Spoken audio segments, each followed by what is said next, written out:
രണ്ടാമത് BJPക്ക് ലഭിക്കാൻ സാധ്യതയുള്ള സീറ്റാണ് മഞ്ചേശ്വരം. നേരിയ വോട്ടുകൾക്കാണ് കെ സുരേന്ദ്രൻ പരാജയപ്പെടുന്നത്. 2016 വെറും 83 വോട്ടുകൾക്ക്. 2016 അദ്ദേഹം പരാജയപ്പെട്ടത് കെ സുന്ദര എന്ന ഒരു സ്വതന്ത്ര സ്ഥാനാർത്ഥി അവിടെ മത്സരിച്ചുകൊണ്ടാണ്. അദ്ദേഹം 483 വോട്ടുകൾ പിടിച്ചു. അതായത് കെ സുന്ദര, കെ സുരേന്ദ്രൻ മലയാളത്തിൽ വലിയ സാമ്യതയുണ്ട്, അല്ലെ കന്നഡയിലും വലിയ സാമ്യതയുണ്ട്. അറിയാതെ എത്രയാണ്?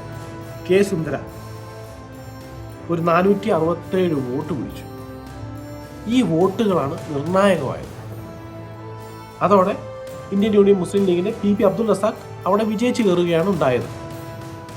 അതായത് 56,781 വോട്ടുകൾ കെ സുരേന്ദ്രനും 56,870 വോട്ടുകൾ PP അബ്ദുൾ റസാഖും നേടി. ഏകദേശം 35.74% കെ സുരേന്ദ്രനും 35.79% PP അബ്ദുൾ റസാഖ്. പിന്നെ 2019 ബൈ ഇലക്ഷൻ വന്നു. ആ സമയത്ത് രവീശ തന്ത്രി കുണ്ടാർ എന്ന് പറഞ്ഞ സ്ഥാനാർത്ഥിയാണ് നിന്നത്.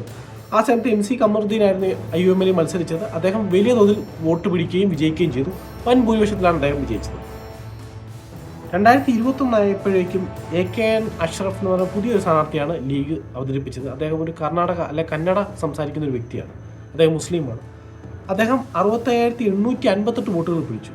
രണ്ടാമത് വന്നത് നമ്മുടെ സുരേന്ദ്രൻ തന്നെയാണ്. അദ്ദേഹം 65,013 വോട്ടുകളാണ് അദ്ദേഹം നേടിയത്. വെറും 812 വോട്ടുകൾക്കാണ് അദ്ദേഹം പരാജയപ്പെട്ടത്. അല്ല, വെറും 840 800 അല്ലെ 850 വോട്ടുകൾക്കാണ് അദ്ദേഹം പരാജയപ്പെട്ടത്.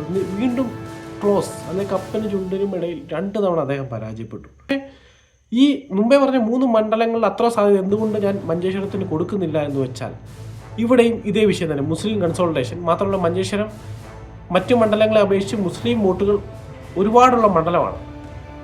മുസ്ലിം വോട്ടുകൾ BJPക്ക് ലഭിക്കാൻ വലിയ പാടാണ്. ആ ഒരു സാഹചര്യത്തിൽ അവിടെയും ഒരു മുസ്ലിം കൺസോൾട്ടേഷൻ ഉണ്ടായേക്കാം. പിന്നെ ഇത്തവണ അദ്ദേഹത്തിന് അഡ്വാൻറ്റേജ് ഉണ്ട്. മുമ്പൊക്കെ CPM വോട്ടുകൾ ലീഗിലേക്ക് പോയിരുന്നു ഇദ്ദേഹം ജയിക്കാതിരിക്കാൻ വേണ്ടി. എന്നാൽ ഇത്തവണ അതിനുള്ള സാധ്യത വളരെ കുറവാണ്.